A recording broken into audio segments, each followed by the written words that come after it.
გამარჯობათ, მეგობრებო, მოგესალმებით ყველას. ორ ეგეთ თემასთან დაკავშირებით მინდა გესაუბროთ. ერთი არის ნაღდი ანგარიშსწორება Uber-ზე და Bolt-ზე, მაგასთან დაკავშირებული რისკები, რითი არის კარგი, რატო არის ცუდი. ხოლო მეორე თემა იქნება იმასთან დაკავშირებით, როდესაც შეკვეთა გაქვთ და მგზავრები უნდა წაიყვანოთ შორ მანძილზე, ან სხვა ქალაქში, სხვა სოფელში და ასე შემდეგ. დავიწყოთ იმ თემასთან დაკავშირებით, მაგალითად პირველი Bolt-ზე და Uber-ზე ნაღდი ანგარიშსწორება. Uber-ზე ჩართული მაქვს ჩვეულებრივად ნაღდი ანგარიშსწორება და ბარათი. არანაირ პრობლემას არ წარმოადგენს. მე Uber-ზე არ მქონია ისეთი სიტუაციები, მაგალითად, როდესაც მგზავრობს შეკვეთა ქონია ნაღდი ანგარიშსწორებით და არ გადაუხდია, ან გაქცეულა, ან გადამხდარა მანქანიდან ან რაღაც. თუ კიდევ ეგეთი რაღაცები ხდება, მაგალითად არის ან ვინმეს მოგსვლიათ ეგეთი თემა, რომ მაგალითად მგზავრმა არ გადაგიხადათ, ან უბრალოდ გითხრათ ის, რომ აი არ მინდა გადახდა, არ გადავიხდი ბულს, ეგეთ რაღაცები, ამ შემთხვევაში არ წარმოადგენს საჭიროება იმას, რომ დარეკოთ მაგალითად პოლიციაში, თუ რა თქმა უნდა თანხა არ შეადგენს რაღაცა კოსმოსური რაღაც ის არ არის დიდი თანხა და არ არის ეგ არ აღემატება რაღაცა 100 ზლოტს ან 200 ზლოტს ან 300 ზლოტს და რაღაც დიდი თანხა არ არის. ამ შემთხვევაში არ არის საჭიროება არ წარმოადგენს იმას, რომ გამოიძახოთ პოლიცია. შესაძლებელი არის უბრალოდ აპლიკაციაში საპორტს მიწეროთ. როდესაც საპორტს წერთ მაგალითად Uber-ში გთხოვს მისამართს, სანამ დაიწყოთ მაგალითად საპორტზე მიწერას, რომ მგზავრმა თანხა არ აგინაზღაურათ, არ მოგცათ ხელზე ფული, ან არანაზღაურა იმ ხელა ოდენობის ამდენს დაუწერა თანხა. ამისთან დაკავშირებით უბრალოდ წერ, შედიხარ, არის მანდ დახმარების პუნქტი, შედიხარ, ირჩევ რა მხრივ ჭირდება დახმარება. უთითებიქ, რომ მგზავრმა არ გადაიხადა მაგალითად მითითებული თანხა ან გადაიხადა ნაკლები და უნდა მიაწოდოთ ინფორმაცია, თუ რიდან გამომდინარე არ გადაიხადა მგზავრმა და უნდა მიაწოდოთ ის ინფორმაცია, რომელ გზავრობაზე იყო ეგ შემთხვევა. ამ ინფორმაციის ამოღება ჩვეულებრივად შეგიძლია თვითონ აპლიკაციიდანვე, მან ბოლო შესრულებული შეკვეთის ინფორმაციას ამოიღებთ, მან წერია ყველაფერი, მისამართს სად აიყვანეთ მგზავრი, სად მიყავდათ, რა დროს აიყვანეთ, ეგ ყველაფერი არის საპორტზე ისაწერი, გთხოვს რომ მიწეროთ და ახლა თუ კონკრეტულად არ შეგიძლიათ და არ გახსოვთ მომენტ დრო, შეხვალთ აპლიკაციაში, ნახავთ, გადმოიტანთ, ან სურათს გადაუღებთ ან რაღაცა, რომ მე შემდეგ არ შეგეშალოთ ხელი, რომ გადადი, ჩართე, გადმოდი, იმიტომ რომ როდესაც გამოდიხარ იმ ადგილიდან, სადაც საპორტს წერთ, თავიდან უნდა შეხვიდე მე და თავიდან უნდა დაიწყო წერა და რაღაც. ანუ არანაირ იმას არ წარმოადგენს საფრთხეს ეგეთი რაღაც. არ აგინაზღაურათ, მიწერთ საპორტს, მიუთითებთ ყველანაირ ინფორმაციას და რამოდან დაგიწერთ, რომ აი 24 საათის განმავლობაში ან 3 დღის განმავლობაში განიხილება ექნება და აგინაზღაურდებათ თანხა. ან შეიძლება მოგწეროთ Uber-მა ნაკლებად იცის ხოლმე არაზღაურება და მოგწეროთ ხოლმე, რომ აი მაგალითად ჩვენ ბოდიშ გიხდით, რაღაცა რომ ეგეთი სიტუაცია მოგივიდათ და მეორეჯერ არ განმეორდება და რაღაც ეგეთი რაღაცები, მაგრამ დაჟე ეგეც კი ნაკლებად ხდება Uber-ზე, რომ ბოდიში მოგიხადოს ვიღაცა საპორტმა რაღაც ეგეთი რაღაცები ნაკლებად. მაგრამ ყოველ შემთხვევაში შეიძლება 1%-იც აღარ იყოს იმის სიტუაცია, რომ Uber-ზე გამოძახებულმა მგზავრმა თანხა არ გადაიხადოს, როდესაც ნაღდი ანგარიშსწორება აქვს მითითებული. შესაძლებელია თანხა არ გადაიხადოს მხოლოდ იმ შემთხვევაში, თუ თქვენ არ გიგებთ უკან დასაბრუნებელი ხურდა. ამ შემთხვევაში მგზავრი შეიძლება გითხრას, რომ აი ხურდა არა გაქვს, ჩაივერის დატოვება მაგალითად ამ ჩაივერის დატოვება მე არ მინდა რომ დაგიტოვო და იდეში არ გადაიხდეს საერთოდ თანხას და შეიძლება ნაკლები მოგაწოდოს, ან ვაფშე არ მოგწეს კიდევ ფული და ეს აბსოლუტურად რა თქმა უნდა უკვე თვითონ ძღოლის ბრალი არის, როდესაც უკან დასაბრუნებელი ხურდა არ გდოს მანქანაში. მე მაგალითად თუ მუშაობ კეშზე, მაგ შემთხვევაში ყოველთვის მიდევს მინიმუმ 100 ზლოტი მაინც მიდევს და დაფულების მიდია სადღაც 30-40 ზლოტი არ შეიძლება მეც მიყაროს. Bolt-თან დაკავშირებით, Bolt-ზე ნაზღაურდება, მაგრამ Bolt-ი კონკრეტულად გეუბნება იმას, რომ თანხას აგინაზღაურებს წლის განმავლობაში მხოლოდ 3-ჯერ. თუ მოგიწევთ ისეთი შემთხვევა, რომ მგზავრმა არ გადაიხადა ფული, მაგ შემთხვევაში აგინაზღაურებთ მხოლოდ და მხოლოდ 3-ჯერ. და თუ ეგ შეეხება, რა თქმა უნდა, დიდ თანხას, მაგ შემთხვევაში უკვე მოხდება გადარეკვა მგზავრთან. ნამდვილად ხავდათ თუ არა ეს მგზავრი თქვენ მაგ მისამართზე წაყვანილი, მაგ ასეთ მან შორს წაყვანილი ხავდათ თუ არა, ხო და აი სანამ ეგ არ გაირკვევა, მანამდე თანხა არ აგინაზღაურდება. თუ დადასტურდება გზავრიდანაც, რომ თქვენ გყავდათ მგზავრი დაყვანილი, მაგ შემთხვევაში აგინაზღაურდებათ და მგზავრს დაეკისრება ჯარიმა მაგასთან დაკავშირებით. ნაღდიან გარსწორებაზე ბოლტზე მაგალითად უმეტესად ხდება ხოლმე ეგეთი რაღაცები, როდესაც მგზავრები იძახებენ, აქვთ მითითებული 2 მისამართი და გამოძახებული აქვს ნაღდიან გარსწორები. ესენი არიან უმეტესად თაღლითები და უმეტესად კიდევ არიან აი მოზარდები, ბავშვები, ასე 16 წლიდან რავი შეიძლება 20 წლამდე მოზარდები იყვნენ, რომლებიც აი ესეთ თაღლითობენ და რაღაც უაზრობებს აკეთებენ რა, გამოიძახებენ, 2 მისამართს უთმდებენ, ნაღდიან გარსწორება მიგიყვანენ პირველ მისამართზე, მე მქონია ბოლტზე ეგეთი შემთხვევა და ბევრ ჩემ ნაცნობსაც მქონია ეგეთი სიტუაცია, რომ მიუყვანიათ ადგილზე, უთქვამს რომ აი ავალ და ფულს გამოვიტან ან ჩანთას დაგიტოვებ და რაღაცა მაგალითად ჩემს ერთ ნაცნობს მქონდა ეგეთი სიტუაცია. მიიყვანა მგზავრი, 2 მისამართი ჰქონდა მითითებული, ჩანთა დაუტოვა, სუფთა გამზრიალებული ჩანთა დატოვა და უთხრა რომ ჩამოვალ 5 წუთში. გავიდა იქ 5 წუთით, გავიდა 10 წუთით და რა თქმა უნდა არ გამოჩნდა მგზავრი. ამ შემთხვევაში პროსტა უბრალოდ რეკავ, მაგრამ არ გვასუხობს ტელეფონი. შემდეგ ჩანთაში რომ შეიხედა ჩემმა მეგობარმა, ჩანთაში ეგდო სუნიანი ნასკები და რაღაც სუნიანი დამპალი მაიკა ეგდო შიგნით ჩანთაში. ანუ 30 ზლოტის გამო რაღაცა შეიძლება ის ჩანთაც ქუჩაში ნახა სადმე დაგდებული და აიღო და გააჩალინჯა ეგეთი რაღაცა, ამიტომ ხილად უნდა იყოს რა, მანქანიდან გადავა. რამე უნდა დაატოვებინოთ ხირებული. რო შემოგდით შეკვეთა, იმ შეკვეთას ხედავთ თქვენ უკვე რამდენ ზლოტიანია და მიახლოებით მაგ ასის მაგ ღირებულების ნივთი უნდა დაატოვებინოთ მანქანაში. შეგიძლია უთხრათ ტელეფონი დამიტოვე, მაგრამ ტელეფონი არ დაგიტოვოს. იმიტომ რომ მაგასაც მომენტ შეიძლება იმის შიში კონდეს რომ შენც გაიქცე, შენც წახვიდე და არ იმასთან რა ქვია არ დახვდე მე ადგილზე. ყოფილა ეგეთი სიტუაციებით, თქოლი დამწყდა რა. არ ვიცი, რანაც ის იყო ახლა ვერ დავდებ თავს იმას რომ კარტოს გაუკეთებია, ან ვიღაც სხვა ქვეყნის მოქალაქეს, მაგრამ იყო ეგეთი სიტუაციები რომ თქოლიც ამდღარა დამწყდა და წასულა ტელეფონის გამო და მე პრობლემები შექმნია და ზოგს არ შექმნია და გაუვიდა ზოგს ეგეთი რაღაცეებით, მაგრამ ვისაც არ გაუვიდა, მაგაც კარგადაც მოეთხოვათ პასუხი.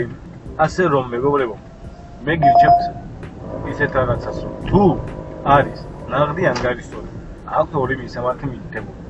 გეუბნება პირველ მისამართზე რომ მოდი გადავალ და მოვიტან ფულს და ან რაღაც საქმეზე გადავდივარ და შემდეგ გავაგზავნებთ და წავალ და იქ გადავიხდით ფულს და რაღაცა.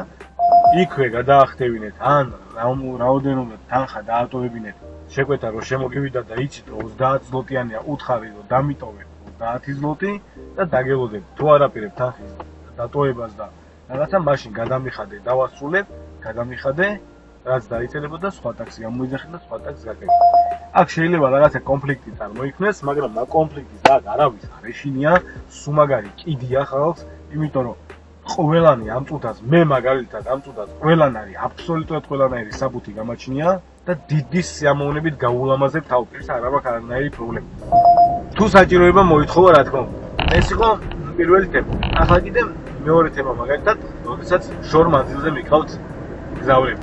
სანამ კიდე ამ თემაზე ვილაპარაკებთ, მეგობრებო, შეგახსენებთ, რომ ჩემი მხარდამჭერი კომპანია არის სტანდო პარტნიორი, რომლის ყველანაირი ინფორმაციას მოგაცდით, ვისაც შეგიძლიათ დავკავშირდეთ და გითხოთ ყველაფერი ტაქსთან დაკავშირებით, იტანის სერვისთან დაკავშირებით და ყველანაირ საბუთთან დაკავშირებით, რაც გაინტერესებთ. ვინც ხართ, თუნდაც პოლონეთში არ აქვს მნიშვნელობა, ვისაც კიდე ჩამოსვლა გინდათ, შეგიძლიათ დავუკავშირდეთ და გაესაუბროთ ყველანაირ ინფორმაციას მოგაცდიან აბსოლუტურად და გეცოდინებათ ყველაფერი. შორ მანძილზე შეკვეთის შემოსვლა. მაგალითად, მგზავრი ყავს დასახვანი 200 კილომეტრში, 300 კილომეტრში, ან უფრო შორს არ აქვს მნიშვნელობა.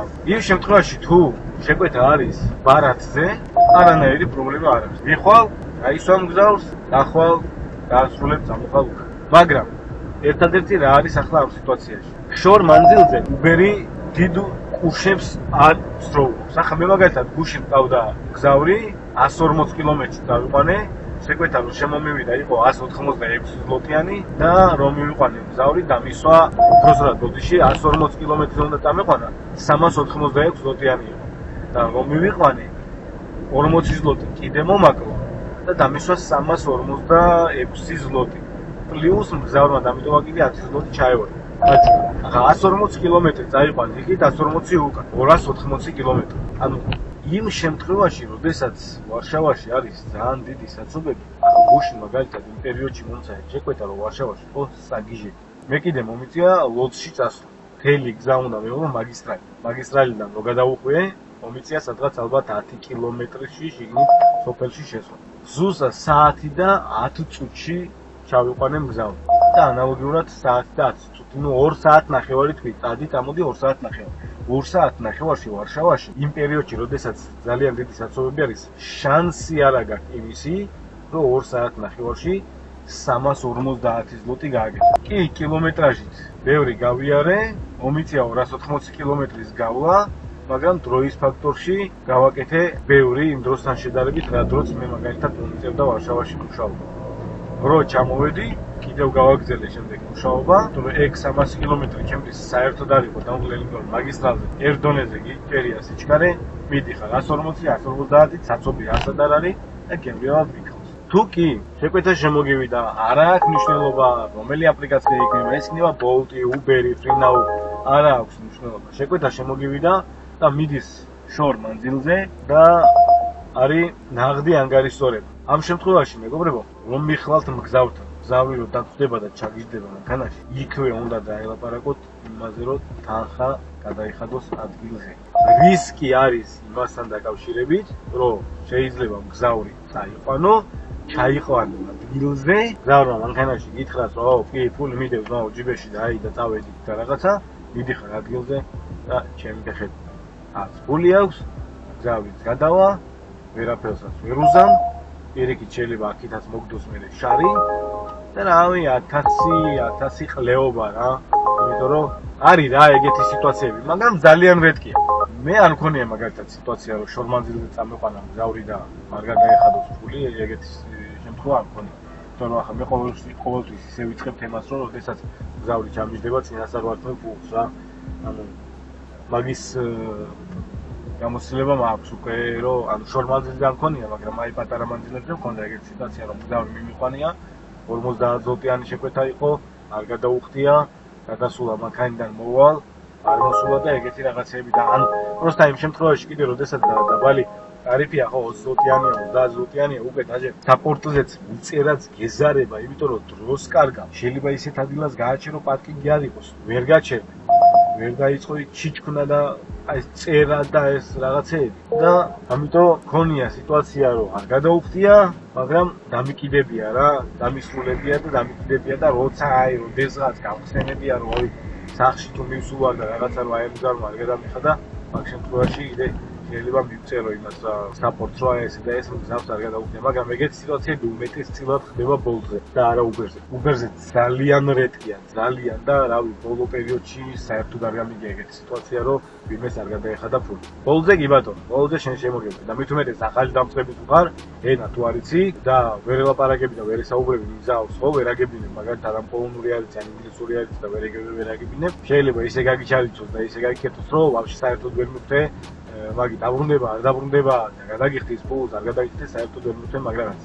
ანუ რაღაც რისკები არის, მაგრამ ეს არ არის ესეთი რისკები, რომ კუში იყოს რაღაც 1000-იანი, 2000-იანი და ასე შემდეგ. ძალიან ხშირად არის მაგალითად შორმანძილები არის ის, რომ 100 კილომეტრის ზემოთ, 200 კილომეტრი, 300 კილომეტრი, ბევრს დაჟე საზღვარგარეთაც გადაუყანია, ყოფილა სიტუაცია გერმანიაში დაუყანია, ყოფილა სიტუაცია ჩეხეთში დაუყანიათ მგზავრები, მაგრამ ამ შემთხვევაში კიდე, ანუ არის ის, რომ როდესაც საზღვარს გარეთ გაკყავს მგზავრი, შენ უკვე უნდა დარწმუნდე იმაში, რომ ეგ ადამიანი ან პასპორტი აქვს, არ იქნება არალეგალი და ან ჩამოსული ადამიანი, ვინც ჩამოსული არის მაგალითად და ხედავ პოლონელი მოქალაქე არ არის, მაგ შემთხვევაში ყოველთვის უნდა გადაამოწმო ეგ სიტუაცია და გადამოწმება როგორც უხდება ან გზავრს ეუბნები რომ გაჩვენოს დოკუმენტაცია, რომ ის არის ლეგალი და ლეგალურად გადადის საზღვარზე. თუ ეს სიტუაცია არ ხდება, არ უნდა გაჩვენოს უკვე შეგდონად შეგვეპარება მაგაში ეჭვირო რახან საბუთების ჩვენება არ უნდა და არ უნდა ინფორმაცია მოგაწოდოს, მაგ შემთხვევაში უკვე რაც არ უნდა დიდთანხიანი იყოს, შეგიძლია უარი უთხრა და აღარ წაიყვანო. მე არ წავიყვან ყოველ შემთხვევაში, იმიტომ რომ შეიძლება გზად ვიღაცამ ასე ვთქვათ გამატყნას მაგაზე პოლიციამ და შემდეგ მგზავრმა უკვე სხვანაირად დაიწყოს ჭიკჭიკი და შენს აგიხვიოს. მაგასთან დაკავშირებით კიდე ძალიან დიდი ჯარიმები არის, ციხეც არის, დეპორტიც არის და შეიძლება ბევრი რამე კიდე აღარ გაკმაყოფილოთ. ასე რომ ხილად იყავით მეგობრებო, ყურადღებით იყავით, 20 ზლოტიან და 10 ზლოტიანებს ახლა არ გამოეკიდოთ დიდად, მაგრამ დიდ შეკვეთებთან დაკავშირებით, როდესაც გაგყავთ უკვე ქალაქგარეთ, იყავით ყოველთვის ყურადღებიანად თუ ვინ გიზით მანქანაში და სად მიყავთ. დღევანდელი სიტუაცია მეგობრებო ეს იყო. რა ინფორმაციას მინდოდა მომეწოდებინა თქვენთვის. ახალ ინფორმაციებს ჩავწერ, კიდევ მოგაცდით ახალ ინფორმაციებს. მანამდე კიდევ თქვენ გამოიწერეთ და ლაიქეთ მეგობრებო, და კომენტარეთ და მოგაწვით აბსოლუტურად ყველანაირ ინფორმაციაზე თუ როგორ და რანაირად ჯობია ვარშავაში მუშაობა. მე თქვენ არაფერს არ გასწავლეთ, ვინც როგორც გინდათ ისე იმუშავეთ, როგორც გინდათ ისე გააკეთეთ, მაგრამ ყველანაირ ინფორმაციას მოგაწვით, რასთან დაკავშირებით შეიძლება ვიყოთ ფრთხილად, უფრთხილდეთ, რომ ქვეყანა დროზე ადრე არ დავტოვოთ, თუ რა თქმა უნდა თუ მუშაობა გვინდა და გვინდა შემოსავალი ნახოთ და ის შემოსავალი ვიღოთ, რაც ჩვენს გულს გაუხარდება. და ახალი ინფორმაცია კიდევ მეგობრებო, დასთან დაკავშირებით, ესე იგი, ღვედთან დაკავშირებით ახლა შეატყობდით კიდევ რომ ღვედი გავიკეთე. კანონები იცვლება, ყოველ წამს იცვლება კანონები. არის 3 თვის წინ სხვა სიტუაცია იყო, გახსოვთ ალბათ ჩემ ვიდეოს, სადაც გელაპარაკეთ, რომ შეგიძლიათ ღვედი არ გეკეთოთ და მაგასთან დაკავშირებით არ არის არანაირი პრობლემა. ახლა კიდე შეიცვალა კანონები და კანონი რო წავიკითხე, წერია ეგეთი რაღაცა ზუსტად. თუ მგზავრს არ უკეთია ღვედი, ასევე მძღოლს არ უკეთია ღვედი, მაგრამ არა აქვს მნიშვნელობა აქ უკვე მძღოლს უკეთია თუ არა ღვედი. მგზავრი როგორც კი ჩაჯდება მანქანაში, უნდა უთხრათ რომ გაიკეთოს ღვედი. თქვენი მანქანა წრიპინებს, არ წრიპინებს ღვედს არ იკეთებს მგზავრი, არ აქვს მნიშვნელობა. უნდა უთხრათ რომ მგზავრს რომ გაიკეთოს ღვედი. თავიდან რომ აირიდოთ შემდეგი ჯარიმა და რა ჯარიმა არის ეგ? ეგ არის, თუ მგზავრს არ უკეთია ღვედი, პოლიციამ გადაჭერათ, მგზავრს ეწერება 100 ზლოტიანი ჯარიმა, ანალოგიურად 100 ზლოტიანი ჯარიმა ეწერება მძღოლს იმისთვის რომ მგზავრს არ უკეთია ღვედი და მძღოლს აკლდება 5 ქულა. 100 ზლოტს მეგობრებო, გადავიხდით ჩვეულებრივად. არანაირი პრობლემა არ არის 100 ზლოტის გადახდა. მაგრამ აი 5 ქულა რო დაგაკლდება და ის 5 ქულა მომავალ წლამდე რო არ დაგიბრუნდება, ეგ უკვე რთულია. ტაქსზე მუშაობთ, დიდი ხანი ვართ გზაზე, პატარა შეცდომები ყველას მოგდის. შეიძლება იქ რაღაც თელზე გავიაროთ გაგვაჩერა, შეიძლება არასწორ ადგილას მივაპარკინგოთ ეგრევე და იქ დაგვეწეროს ჯარიმა, იქ ჩამოვაკლდება ქულა, იქ პატარა და ეს ყველაფერი ფაინს რო დაემატება მეგობრებო, შეიძლება ერთოში უკვე საერთოდ აღარ გქონდეს ფულები და ერთი წლის განმავლობაში მოგიწიოს სახლში შდომა ან მართვის მოწმობაზე გადაბარება. გადაბარება კიდე ენათ ვაიცი შანსი არ აქვს. ასე რომ ეგ არის ახალი ინფორმაცია. გზავრი ჩაგიდათ, გააკეთებინეთ ღვედი. აი ახლა მივართ მგზავრს ჩვენ და ვეთქვით და უხსნით კიდევაც ზუსტად მაგ სიტუაციას და ნახოთ რა გვიწვის მგზავრი. Hi, sorry.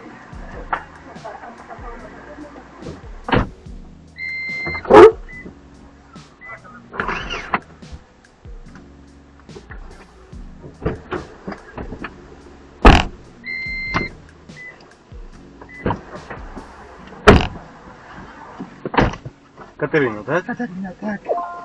Jedziemy do Serocka. To Jachranka to się chyba nazywa. Co nie wiem, taki hotel. Potrzebne to pasy zapisać. Aha, dobrze. To teraz zmieniło Warszawę tym prawo. A, że trzeba z tyłu też? Tak. A, Jeśli nie ma pasażer, pasy zamknięte, to 100 zł dla pasażera, 100 zł dla kierowcy i jeszcze 5 punktów dla kierowcy. ajajaj. Ja nie potrzebuję. 100 zł nie ma problemu, ale 5 No. punktów to nie mało. Naprawdę.